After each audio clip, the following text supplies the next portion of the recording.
In the UK, some young men find it hard to identify with the traditional Islam practiced at home by their parents, whose customs can seem staid when transplanted to modern Western countries.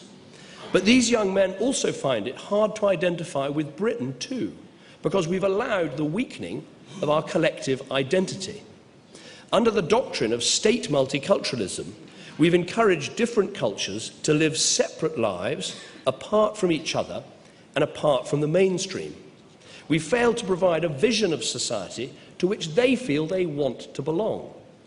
We've even tolerated these segregated communities behaving in ways that run completely counter to our values. So when a white person holds objectionable views, racist views for instance, we rightly condemn them. But when equally unacceptable views or practices come from someone who isn't white, we've been too cautious, frankly even fearful, to stand up to them. The failure, for instance, of some to confront the horrors of forced marriage, the practice where some young girls are bullied and sometimes taken abroad to marry someone when they don't want to, is a case in point. This hands-off tolerance has only served to reinforce the sense that not enough is shared. And this all leaves some young Muslims feeling rootless. And the search for something to belong to and something to believe in can lead them to this extremist ideology. Segment of society, let us also be frank and fair and criticize the excesses of some of our own as well. It is easy to lay the blame at others. It is easy to point fingers at others. But truth be told, we need to take responsibility for some of our own actions as well. These very days, the inquest regarding the atrocities of 7/7 is taking place. And our hearts go out to the families and the loved ones of those who died on that day.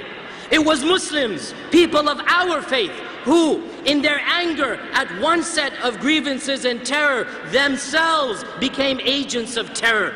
We cannot fight terror with terror. We must not allow our anger to make us blind to the reality of our situation.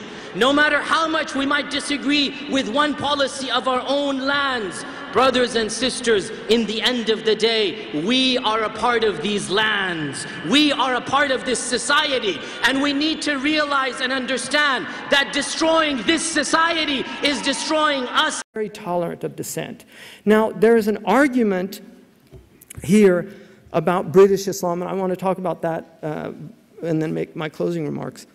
There's an argument somehow that the British Muslims need to assimilate. They need to fully become British.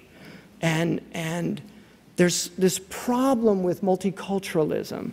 Multiculturalism is threatening the cohesion of our society. I'm amazed at the idea of cohesion. I'd like to see it, where all this wonderful cohesion is. I think people that are in their 70s in this room can remember how cohesive neighborhoods were 60 years ago, 70 years ago.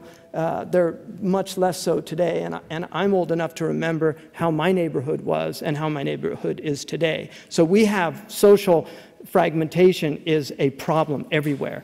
Now, the argument that America, and I find it extraordinary that Brits will tolerate this from your politicians, the argument of saying, look at America, how cohesive they are. They all pledge allegiance to the flag. You know, they have Thanksgiving. You know, everybody has a national turkey day. And, you know, why can't we have a national pheasant day? Or maybe that's too upper crusty. Maybe a national shepherd's pie day. You know. So, I mean, what's fascinating to me about this is, first of all, America has always been a multicultural society. We have never been a cohesive society. We have people in America that speak their own forms of English. Really. And British people would say we all speak our own form of English in America. But, you know, look, we have people, I can't understand them. We have a language called Ebonics. We have a gumbo language, fiddle-eye and a gumbo pie and a filet gumbo. For tonight, I'm going to see my Mashera Mio. I mean, do you understand that? I don't understand. It's a Hank Williams song. I mean, he knew what it was about because it's a Louisiana dialect. I don't know what it is. And I'm sure you've got people up in Yorkshire that you can't tell what they're saying. You know, but look, the reality of it is America, we have people in America driving around in buggies. In buggies. They're debating whether or not to put rubber tires on those buggies. That's what they're debating in their community. And I'm not making this up. America we have places in my state that says, se habla inglés. That means we speak English here. I'm not making this up. We have 7th generation Chinese in San Francisco, Chinatown, that do not speak English. They have been in the United States for 7 generations. This is America. So this idea, this fantasy that some of these British politicians have of bringing this wonderful, cohesive America over here, good luck, my friends. Seriously. But one of the things I love about England is that you've always tolerated eccentric uncles. Why can't you tolerate eccentric religions? Really? I mean, what's so wrong with that? You know, this country was forged in religious wars.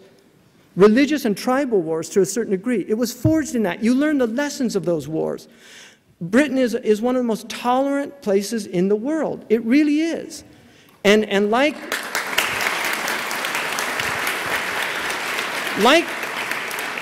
Dorothy Sayers, one of my favorite theologians, she's a mystery writer too, but she was also a good theologian.